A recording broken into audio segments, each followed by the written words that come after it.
নমস্কার, আশা করছি আপনারা সবাই ভালো আছেন। আপনাদের কাছে অনুরোধ রইল আমার ভিডিওটা পুরোটা দেখবেন, আর ভালো লাগলে চ্যানেলটাকে সাবস্ক্রাইব আর ভিডিওটাকে লাইক করবেন। আপনারা তো সবাই বেসনের বড়া বানাতে জানেন পেঁয়াজ দিয়ে, ঠিক আছে? তো আপনারা পেঁয়াজ দিয়ে বেসনের বড়া বানিয়ে রেখে দেবেন। দেখুন আমি ভাজা করে রেখে দিয়েছি।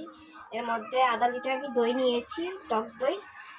তো লাল মির্চি, জিরে পাউডার, ধনিয়া পাউডার, একটুখানি হলুদ, আর আমার পরিমাণ মতন আমি নুন দিয়ে দিয়েছি। আপনাদের পরিমাণ মতো নুন দেবেন। তার মধ্যে আমি জল মিশিয়ে দেবো, একটুখানি কাঁচা জিরে দেবো, কাঁচা জিরে আর বেসন। আমি যেহেতু এটা পাতলা রাখবো, যার জন্য কম বেসন দিলাম। আপনারা যদি গাঢ় রাখেন তো একটু বেশি বেসন দেবেন। ভালো করে এটা মিশিয়ে নেবেন। আর এটা না অ্যাকচুয়ালি গরমের সময় খুবই ভালো খেতে। আপনার ভাত দিয়ে খাওয়া তো খুবই ভালো, গরমের সময় শরীরটা ঠান্ডা থাকে।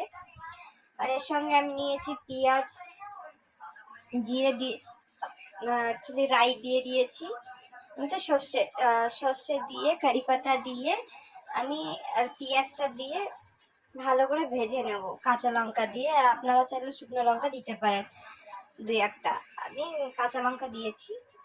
তারপর এটা ভালো করে ভেজে নিয়ে দইটা আমি ঢেলে দিচ্ছি, ঠিক আছে? এটা মিশিয়ে রেখেছিলাম, তো সেটা আমার পরিমাণ মতো জল মিশিয়ে রেখে দিয়েছি, সেই দইটা আমি দিয়ে দিলাম।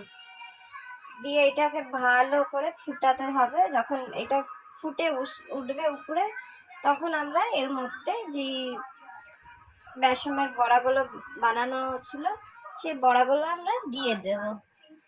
দিয়ে ভালো করে এটা, মানে আপনাদের যদি গাঢ় গাঢ় দরকার তাহলে গাঢ় করবেন, না তো আমার তো পাতলা দরকার, তো আমি পাতলা হিসাবেই রাখলাম। দেখুন ভালো লাগলে লাইক